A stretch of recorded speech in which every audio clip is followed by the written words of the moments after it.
Oh, it's been said a bard's life can often be a hard life, or hill and jail to rove and always move from town to town. And some folk have inquired if ever we grow tired of ranging all around the world and never settling down. But one should be a little wary of remaining stationary, 'cause comfortable is lovely, but it's not the way we grow. When life starts to unravel, pick up your pack and travel. You'll find a strange serenity in places you don't know. Wriggle-dee-dum-dee-doo-dah-terry-o-dee. There's so much to see beyond the open door. It's outward bound we go. Who knows what we'll find that we've never found before. Adventures waiting further down the road. It's waiting for you further down the road.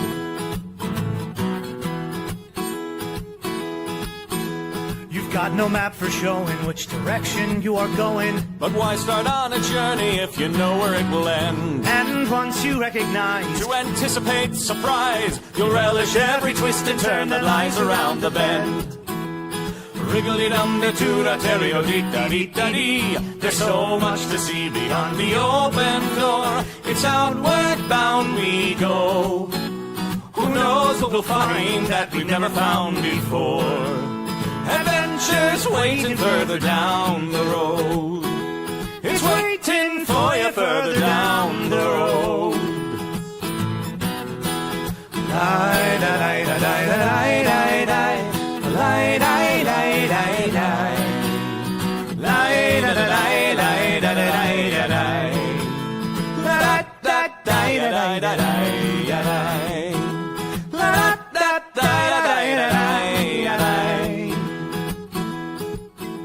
the world has got its demons. There are many reasons why you'd find it harder to be brave than be afraid. But every life could use some danger. Every friend was once a stranger. Ships are safe in harbor, but that's not why ships are made.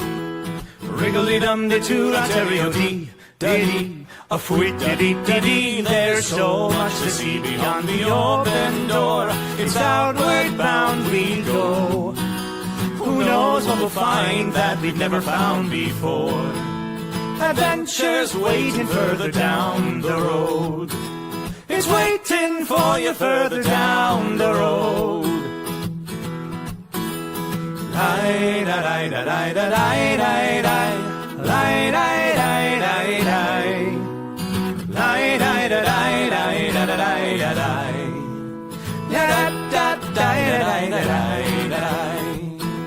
Adventures waiting further down the road. Let's go!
Greetings, friends, and welcome back to Gothic Horror Gaming. I am your host, the Gloom Master, Tom Zadoyko, It's been a while since I've seen all of you. You've seen my wife, Handler Z, more recently, but I have finally gotten caught up enough in life to join you here once again to do some spooky stories. So I am thrilled to be back. I'm glad you're all here with me, and I want to take a few moments really quick to thank our sponsors. Once again, as always, we like to thank our good friends at 3D2U, 3D2U.org. And I'm looking for, it's been so long, I have to find all my graphics. There they are, 3D2U, 3D2U.org. Our friends Jesse and Amy making all sorts of gaming products, dice towers, journals, dice boxes, rolling trays, all that sort of lovely thing. Check them out at 3D2U.org. And you can find them coming up at the New Jersey Renaissance Fair, happening at the end of May into June. So be sure to check them out there. Also, our main sponsor, our regular sponsor, if you will, is Destination D&D Ren Adventures. Go ahead and check them out. Our next one that I know for sure that is coming up is in New Orleans. We're going to play D&D in New Orleans this November, and we will spend the days and nights touring, looking at all sorts of interesting things in and around New Orleans. Gaming in between all throughout, and then it culminates that weekend with a trip to the Louisiana Renaissance Fair, where you can meet quite a lot of all of the people on this channel will all be performing there. So be sure to check it out. And of course, we need to plug Mabs Mercantile. Mabs Mercantile is one of our other sponsors. Many of you know Mab from here on the channel at various forms. So where Carney meets Crafty, coming in and see all the wonderful, weird, fun stuff that she has over there at Mabs Mercantile. And of course, us as well. Handler Z, Melissa Lee, has written a book, has written two now. This is her second one, Dread. It is on sale. We started selling it at the end of last year. It's available on Amazon. Go and check that out. Or you can check out our original book, Dare. Dare is available as an audiobook as well, where I do the narration. And eventually, when I finally have enough time, I will get around to releasing Dread as well. So please check all of those things out and help support the channel. But back to what we're doing here. A quick note as well. This is a horror role-playing game for anybody who's new. We use various systems, but I did want to warn you that it is, in fact, a horror-based game. So we will discuss violence, blood, gore, death, creatures of common phobias, situations of phobias, that sort of thing. So just be aware that that is a more delicate subject matter sometimes. That might not be for everybody, but hopefully it is for you, and you are here to join us for all of this craziness. I'm sorry, I'm finally getting back to look at the comments here. So David Percival, thank you once again, as always, for being here, helping us out. I saw Quad Kevin. I saw you this weekend over here at the Tennessee Renaissance Fair, where many of the people that you see on Nat 21 Adventures are performing down here right now outside of Nashville, Tennessee. So if you happen to be anywhere within a couple hours driving distance, we're here until Memorial Day. So stop on in and check us out at the Tennessee Renaissance Fair. But I'm set up here at our lovely host's home. The Grimwoods have sponsored me here for a couple of years now as putting me up in their abode, and they are just as much geeks and role-playing enthusiasts as all of us. And they have graciously offered up their lovely space for us to broadcast from as well. And I'm trying to do something again that we have done before here. Next week, we are going to have Paulo Garbanzo himself, Steve O'Dockerson, Hob the Troll, for those of you who know, and also my wife, Handler Z, will be playing a game that I will be running. We will all be in the same room here in the Grimwood Estate, and we'll be doing it live streaming the adventure, horror-based gaming right from here. And how appropriate that it is from the Grimwoods house. And 2 roads away is Greycroft Road. So I just think this is just a fabulous um, uh, culmination of events. So I think we did one before where we did it live, but that was down in Louisiana. So hopefully we'll have a lovely time here. It's either going to be just a 1 or a 2 shot at most, because we will have limited time that we're all together, and I want to do it all together live and in person. Yes, Victorian London Fog. Yes, it is wonderful. I enjoy all 3 of those people and playing with those 3 people. I enjoy playing with everybody, but particularly them. And the fact that I get to run a game for my wife is always a lot of fun. So I want to run a single evening adventure for them, maybe 2 at most, but I don't know what that is. So I'm turning it all to you. We have done this before as well, where we are going to write this adventure together. All of you watching with me, and we are going to create a horror game that we will then run Paulo, Stevo, and Handler Z through. And I figured what we could do is work on this together and come up with some great ideas and write something new. Oh, thank you, London Fog. I really appreciate that. You have a mystery one shot, some mystery one shots that you've done before. Maybe when we might pull from that, but I really would want to write something new, something unique, something different. But I thank you for the offer, and I would love to see them sometime. Even if we don't run them, I would love to actually see them. So if you have a chance, just send them over to Nat21 and tell them that Gloommaster wants to see them. They will make sure it gets forwarded to me. My camera just got very, very, very fuzzy, and I'm not sure entirely why. There we go. It was out of focus for a moment. So in order to write this, one of the first things I like to do, because I do a horror-based game, and I do it in all in all sorts of time periods and time frames. I like to start off in figuring out what time frame I'm going to set this in. I like to set things in the Chill universe. The Chill is a game from Mayfair Games back in the day. It's still around. It's gone through several ownership changes and several design changes. But the basic premise is that the supernatural is very real. It's behind the scenes of a lot of things, but is also incredibly dangerous. And most people do not know about it. Going off of that premise, we can then go from there. So that is any supernatural creature, event, any of that sort of thing that you can imagine can exist in this world. It just is not overt. It is hidden, behind the scenes movers kind of thing, or dark in the shadows is where this happens. And maybe the horrible beast that's murdering people, the murders are chalked up to, tigers in India, if that's where the murders are occurring or whatever.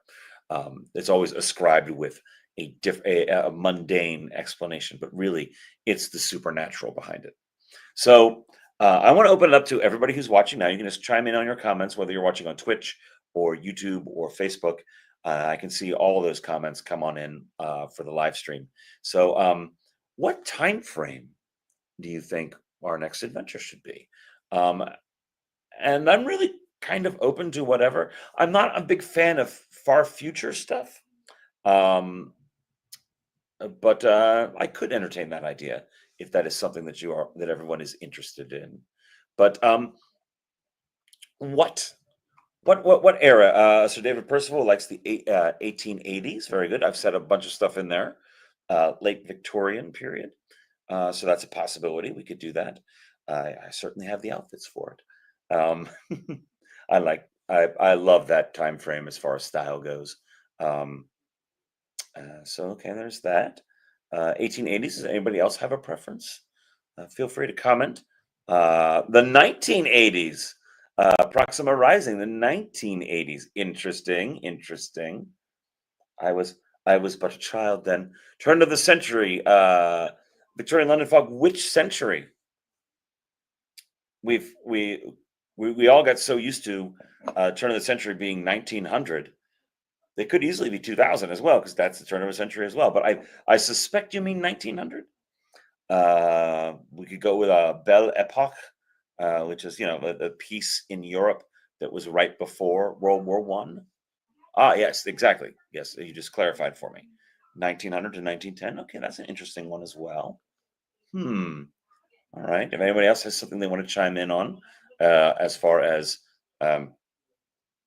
what time frame we would like to set our up and coming adventure in. I like all of them, and I have a tough time choosing, because 1880s is great, 1980s is great, 19 to 1910 is great. All right. Well, while we're debating what time frame to do,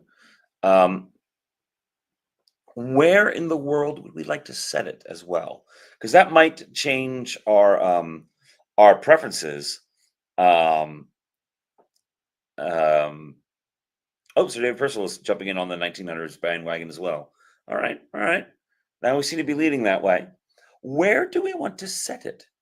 If we're doing the 1900s, I know I love the 1980s as well, but Melissa has a real affinity. My handler Z, my wife, so she sets a lot of her games in the 1980s. So I think I'll leave the 1980s to her for next one. All right, the Middle East around this time, yes, good for potential supernatural in the 1900s. You're absolutely right. I mean, we're discovering all sorts of tombs and such at this point. There's a lot of archaeological finds going on at this time.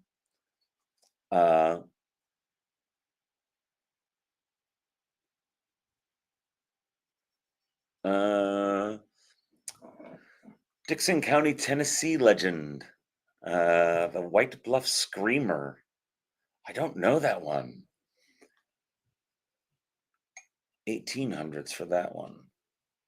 Louisiana in 1900? Ooh. Oh, okay. That's very interesting. What's going on in Louisiana in the 1900s? I have a decent knowledge of up until the Civil War, and then jump ahead to later 20th century in Louisiana. But I'm a little fuzzy on the 1900s Louisiana.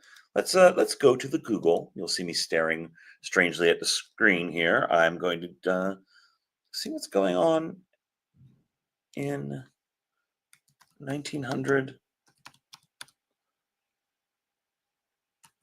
Louisiana. What's going on in Louisiana at that time?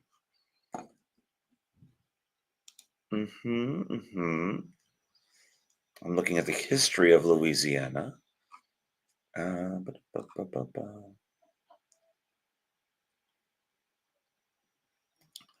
There's a whole bunch of lawsuits about equal rights right before the 1900s. All right, let's scroll on down here. And anything interesting?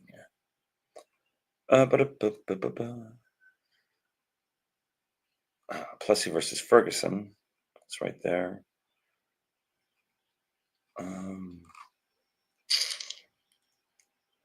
Couple riots, race riots. That's no fun. I mean, just in general, no fun. That seems to be a big part of it. Although at this time, oh, that's interesting. There were orphan trains in this time period. Louisiana was accepting Catholic orphans in an urban resettlement program.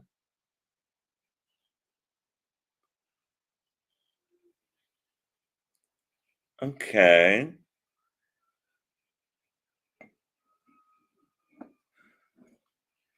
All right, that's creepy. There's an orphan trains.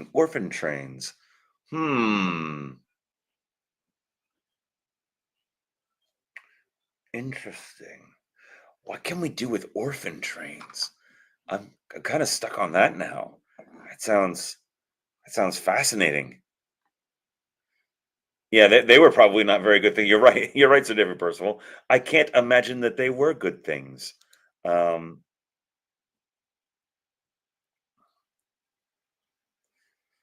Orphans from crowded eastern cities to rural areas that were short on farming labor. Oh, that's horrible. That's uh that's that's thoroughly awful. Um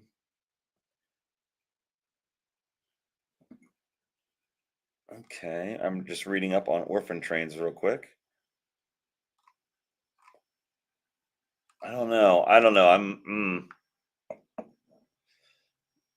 No, some of this is hitting a little too close to home actually. Forced relocation of people is really it's kind of sticking in my craw right now. Yeah, I'm not it was an interesting idea at first, but now I'm leaning against it because it's kind of yeah, that's a little too sensitive. Yeah, that's a little too horrible. I like horror, but I don't like horror that is too real in our modern day. So we're gonna think we might pivot.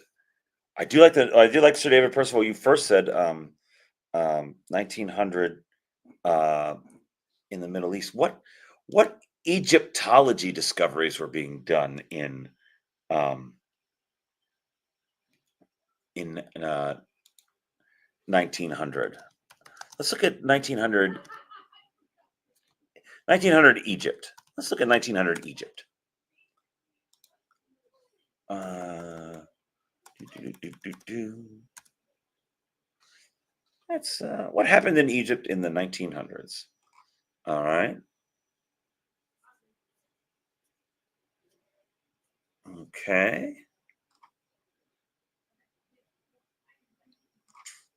Um, History of modern Egypt. There we go. That'll work. That will go. Let's see. History of modern Egypt starts to fall under British influence in the 1880s.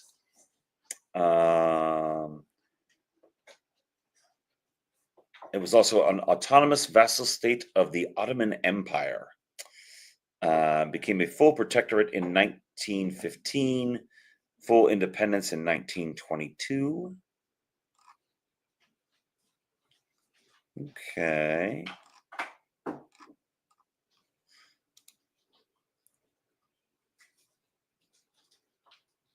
Yes, looting of the artifacts by the Brits. That is indeed what exactly. That is certainly interesting.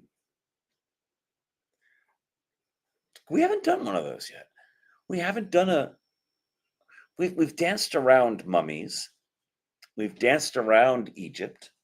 We've danced around tombs. You had a Mexican mummy one. We had a Mexican mummy. Handler Z's in the background, chiming in. But we didn't really have an Egyptian one. Maybe we do something in an Egyptian tomb in the 1900s. Maybe that's what we do. I like this idea. What do you guys think? Do you think that should we do that? Shall we go with a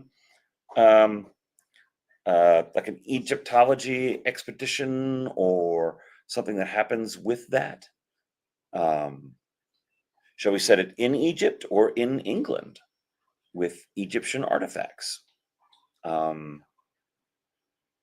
do we do it actually at a dig site or exploring a pyramid? Maybe, and it doesn't have to be a real pyramid. It could be if we can fictionalize one that gets obliterated from the records because of whatever happens there. So that's a certain thing. Yeah, lots of options with curses, obviously. Do a lot with that.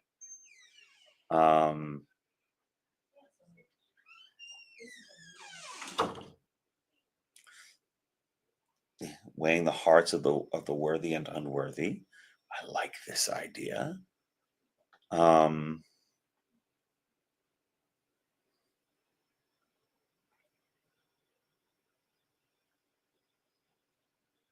right. What if go with a on-site and a dig or pyramid exploration? I am all for. I mean, we could go with other pantheons too. This is just a stepping stone for us to go with. We could go with Sumerian if we wanted. We could go to ancient Troy if we wanted. That's all happen. All that's happening all right around this same time frame.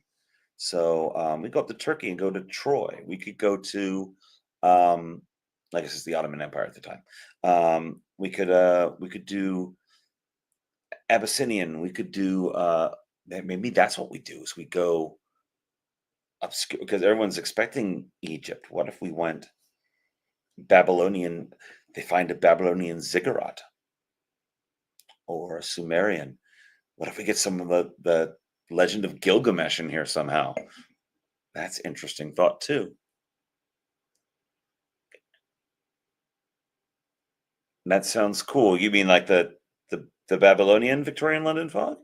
You're commenting that sounds cool. Do you mean the or the Sumerian? Assyrian is another option.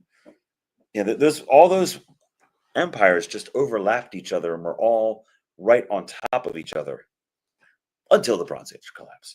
We could do the Bronze Age collapse. I like the Babylonian thing. I'm liking Babylonian. Did the Babylonians follow the whole Gilgamesh thing? Was that part of their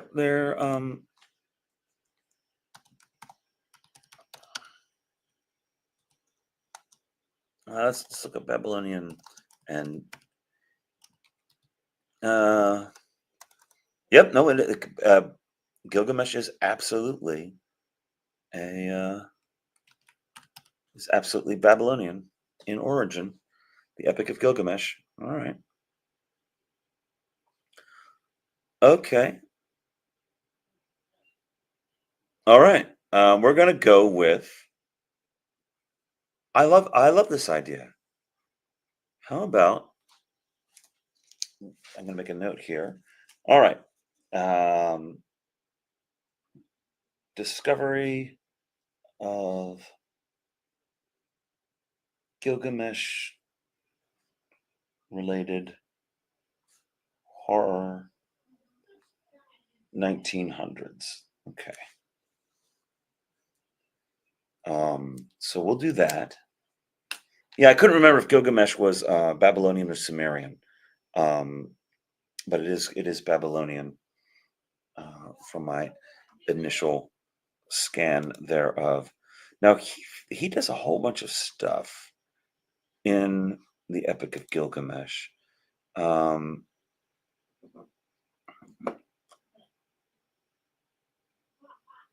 There's Enkidu, I think I'm pronouncing that right, who was created to stop Gilgamesh. They go to the Cedar Forest, slay the guardian of the Cedar Forest. Bull of Heaven to punish Gilgamesh. Gilgamesh and Enkidu kill the Bull of Heaven.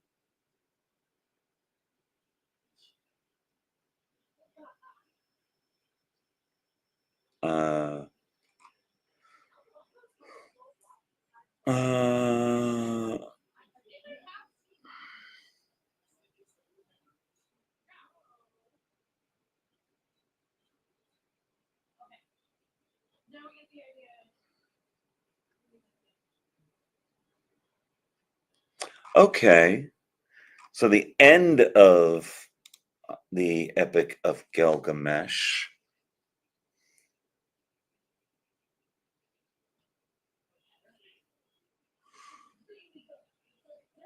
Yes, so Enkidu Again, I hope I'm pronouncing that right. I'll look that up later to make sure I'm doing it right for the game.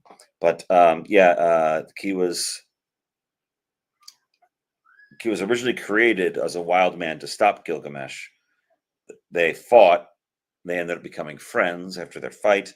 They do a whole bunch of stuff, insulting even more gods, and then eventually, when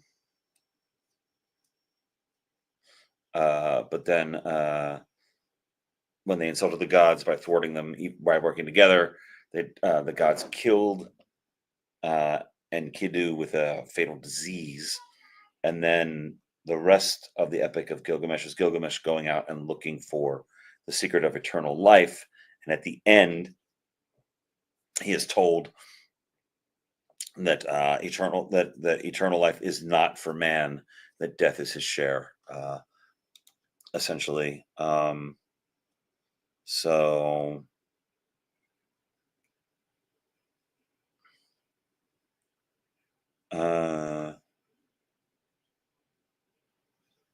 okay. All right. So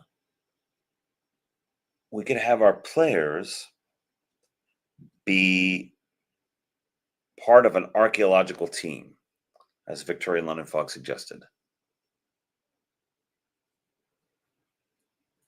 Yeah, why is the Epic of Gilgamesh not an anime? It's a great story. It's a fantastic story. It's been a long time since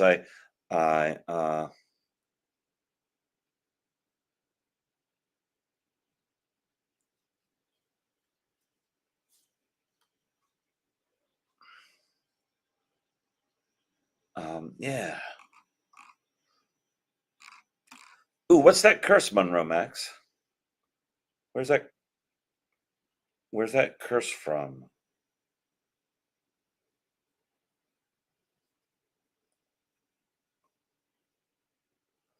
Monroe Max posted, for those, if anybody's watching is not on Twitch, Monroe Max posted on Twitch. Can I show this one? Yeah, I can show it. Bam, there it is. There's a curse there. I forgot I could do that. It's been so long, I forgot I could share your comments on the screen. I apologize. I'm remembering how this all works.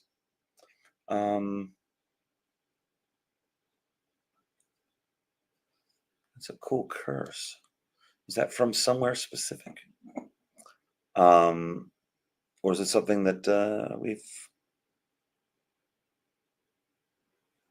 Because it seems like it would be. All right. All right. So we have our players. Players are a multinational. So they can be whatever. I want to give the players the option to be whatever nationality they want, whatever accent they want to affect, because I know Paul loves to do accents. Steve-O does a little bit, and my wife likes to do accents too. Oh, they're song lyrics. What? Oh, 219 by Kansas. Oh, how do I not know that Kansas song? You'd think I would know that one. Multinational.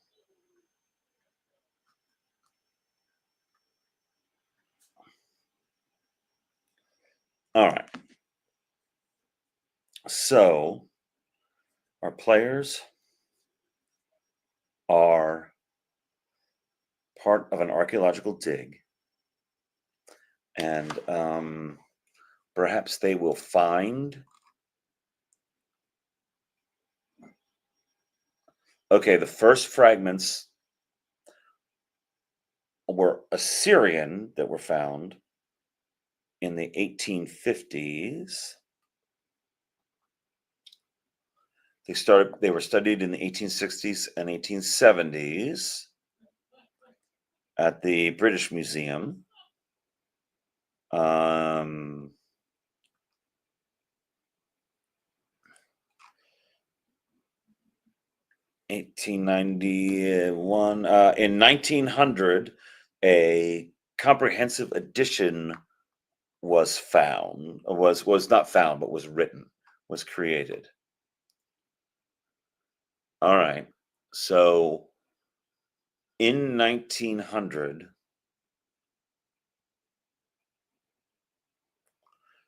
is when a complete thing is released.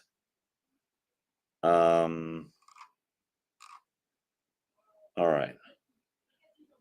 So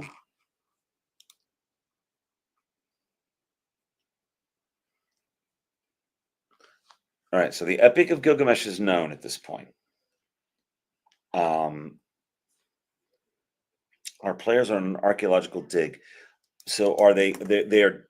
I'm imagining that they are trying to find a location from the Epic of Gilgamesh. What location could that be? What could they have divined from?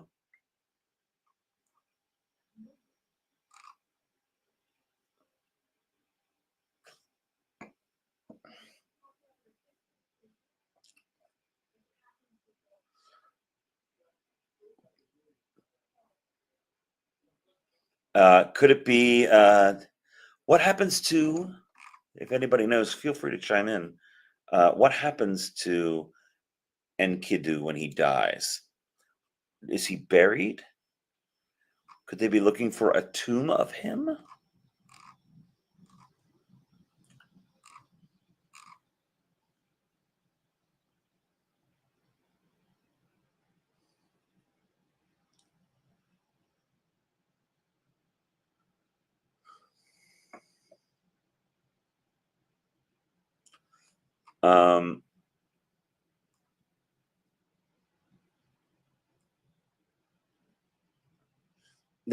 Although they slew the guardian of the cedar forest, Humbaba.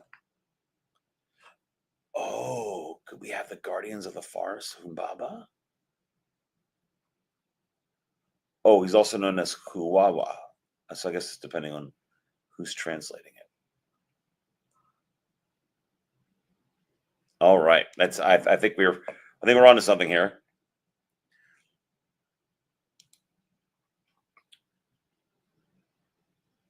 He's an ogre or giant that Gilgamesh and Enkidu slay. So let's find out.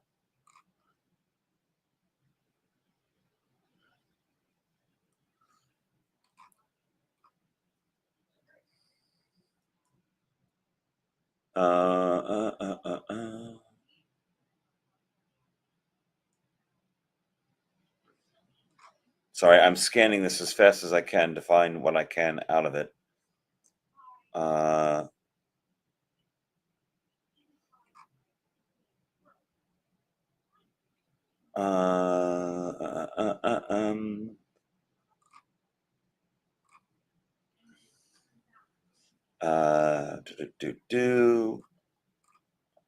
Oh, in response, Enkidu cuts his throat.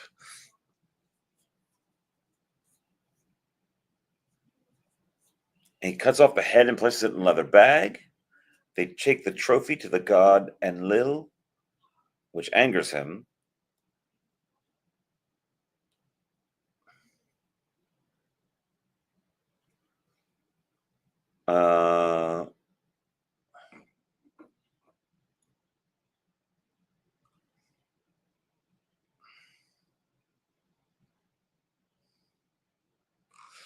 Okay. All right. So here's a thought. What if? So in the story, in the Epic of Gilgamesh, Humbaba, Huwawa, depending on whether you're Sumerian or Babylonian, is the guardian of the cedar forest. Gilgamesh and Enkidu are tasked to go get the cedar wood from the forest. The guardian stops them. He has all these auras that he's undefeatable, and they eventually trick him. And once he has been tricked to let his defenses down, they kill him and behead him. Take his head to Enlil, the god, who chastises them, saying you should have treated him with more respect. That's kind of where we lose things. What if they hear about where his head is? And our archaeologists think it is some great treasure.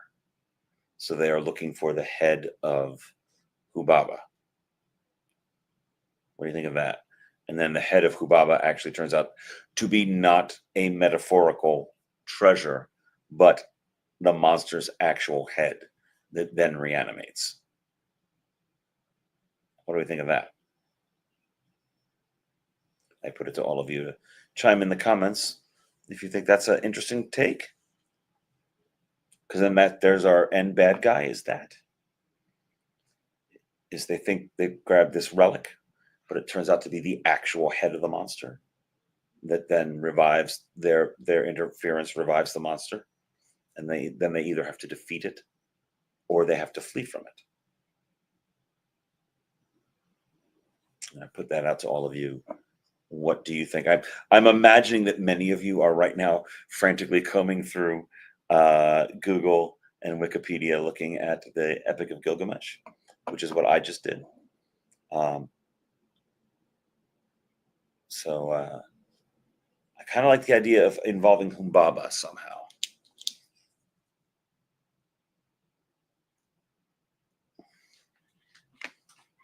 Or maybe he's already reanimated.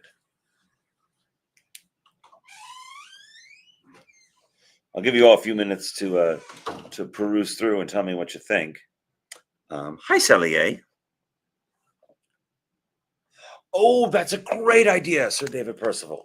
Yes, to defeat him, you need a piece of the cedar wood from the cedars. I'm assuming it's the Cedars of Lebanon forest.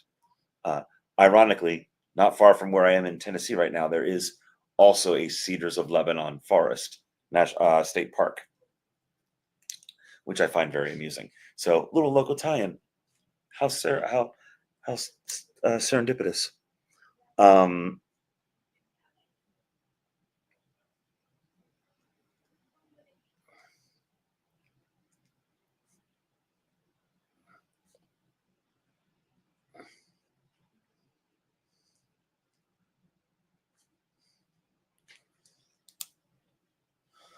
I gotta go get a branch for a prop. Yeah, I'll just run down the road to the state forest.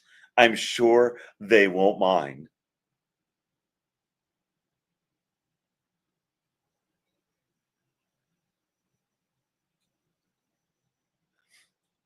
Who's got a bag for a severed head?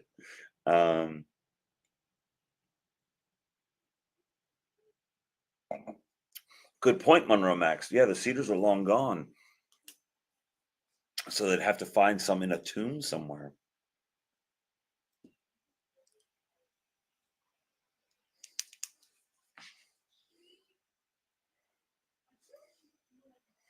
Make some notes here.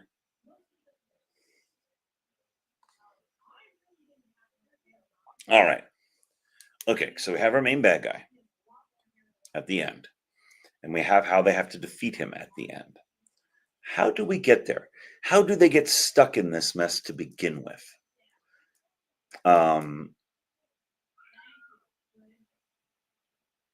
Are they perhaps on the dig, and while they are on the dig, there's another group nearby that gets attacked by the monster? They leave their site to go investigate the other site, and then that's when they discover the creature and then have to figure out how to end it. Having them in a collapsed dig site's a good idea, because now they can't just run away. I like that idea, Victorian London Fog. Yeah, have them trapped in it.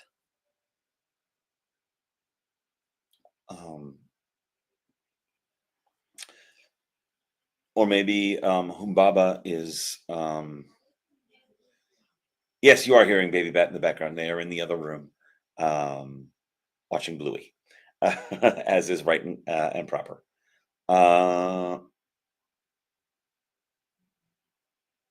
Corrupted miners. Okay, because that was going to be my other question: is how do we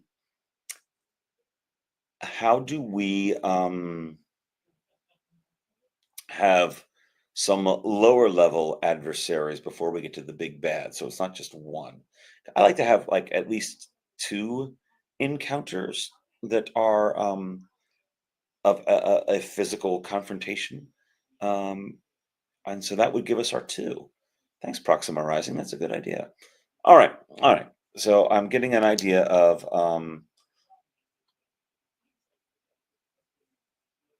what if our party is sent to find out what happened to the archaeological party that they lost, that the university, that the British Museum lost track of.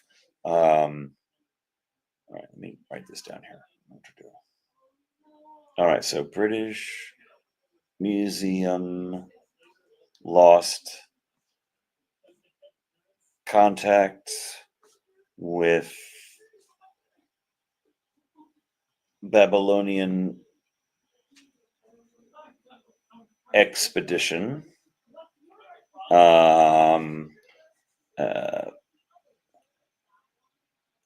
Dig, when they get there, the dig is partially collapsed. And then we can have possessed miners.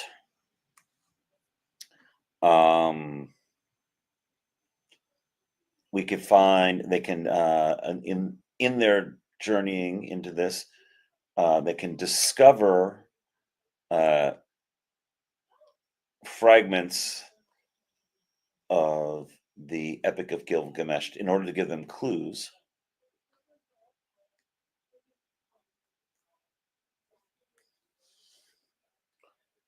Now we get the British version of the Rescuers. There you go. Nice. Yes. Humbaba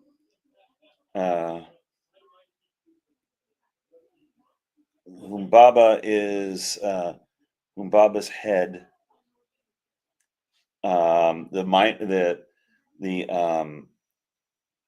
The diggers thought it was a treasure.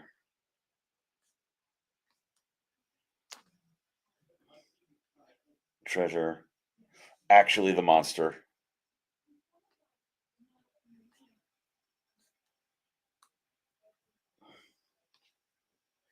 And then we must defeat the monster with cedar.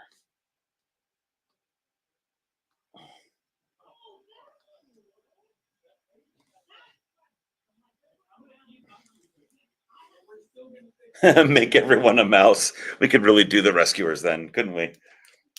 And have our dragonfly be our outboard motor. I love that they named the company. Which was first? Was the company Evinrude, and then they named the dragonfly Evinrude, or was it the other way around? I don't know. Somebody with more Disney knowledge than I would know that one. All right, I think we have an adventure, guys. So I'm just going to review and tell me what you think. We have to keep it short because I'm only going to have a single session with them, probably, maybe two at most. Just because we're all going different ways then at the end of Tennessee. So I want to make sure I have them for it. So I might only have ones. It might only be a one game session thing, a once and done. But so the British Museum has lost contact with their Babylonian expedition. And they send our party, our players. Oh, the engine company came first. Thank you. So Evinrude was first, and then they just named the dragonfly Evinrude. Very nice. So the British Museum loses contact with their expeditions. They send our players, who are archaeologists who are working nearby on a different dig site, to go find out what's going on out there in the desert. They get to the dig that's partially collapsed. They get attacked by some of the diggers, some of the excavators who have been possessed. As they go in, they discover fragments of the Epic of Gilgamesh and notes that the previous archaeological expedition has made, looking for Humbaba's head, which they think is some fabulous gem. Turns out it's actually the severed head of the monster, the ogre, in a sack. And when they reach it, he reconstitutes himself and attacks. And the only way they can defeat him is with cedar from the forest. Of course, the forest is gone, but buried in the dig, they can find some old timbers, perhaps, that were used in the construction of the tomb that was surrounding him. And maybe that's one of the reasons why he's out, is because the timber structure that was holding him in is broken, and that released him. So they have to use a part of that, his prison, to then basically stake him and stop him again. There we go. I think that's a fun, brief, concise little adventure. What do you guys think? Good job? You think it'll work?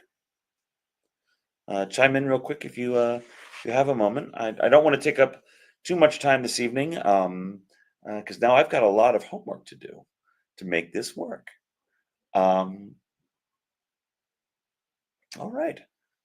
Well, thank you so much, guys. I've got my page of notes, and from this, as many of you who've watched me do these adventures before, I won't need much more than this. I'll look up a couple things and have some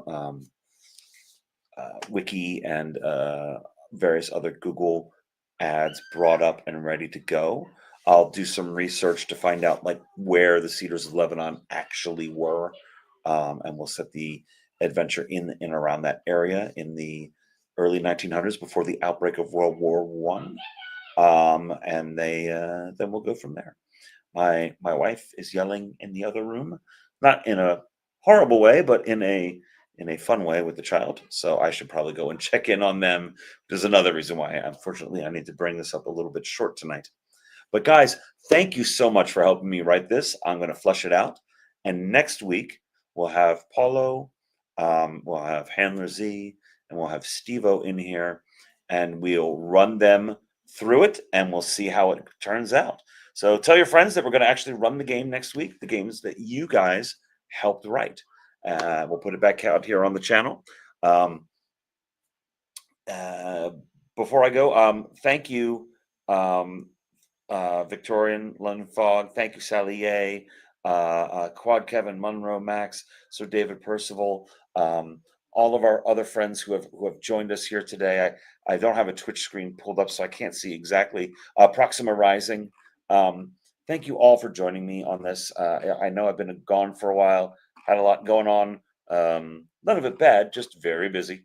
And now it's good to be back and doing this again. I will tell Handler Z and the babies that you all said hi. I will flesh this out, and we'll have it ready to go for next week.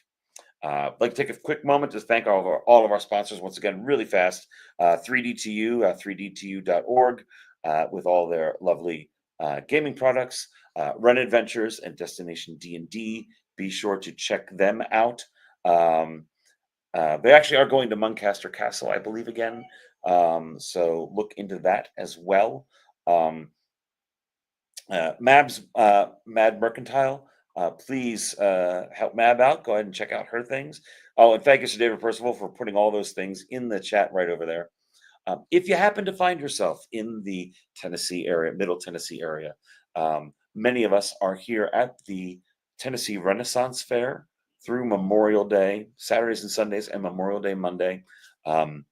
Performing our various and sundry shows are all here. So please check that out. Oh, there are still spots left for Muncaster. So if you wanted to go to Muncaster in July, we're still doing Destination D&D in an actual castle. So you can also check that out. Handler Z and I have 2 books out, Dare and Dread now. You can find those on Amazon under her name, Melissa Lee. So be sure to check that out as well. And then the New Jersey Renaissance Fair starting up in like 11 days, whatever that is, starting up very soon. So if you're in the New Jersey area, you'll see a lot of your regular favorites there. And some of the ones that are here in Pennsylvania.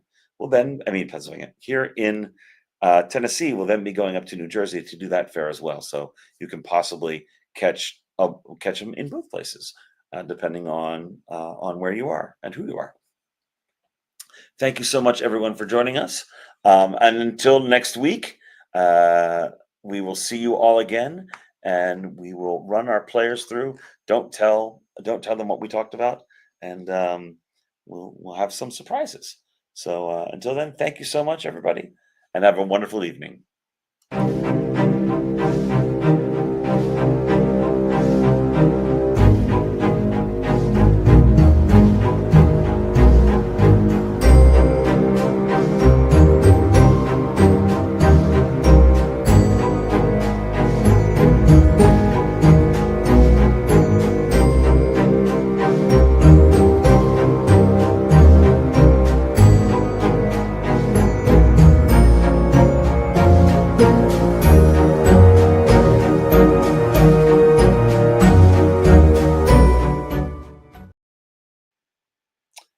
And for those of you who are still with me after that, I triggered the the finale, and that was the finale for Handler Z's last game. So I thought I'd stick around and apologize for that. But thank you again so much, everybody, and let's try this again. Have a lovely evening. Mwah.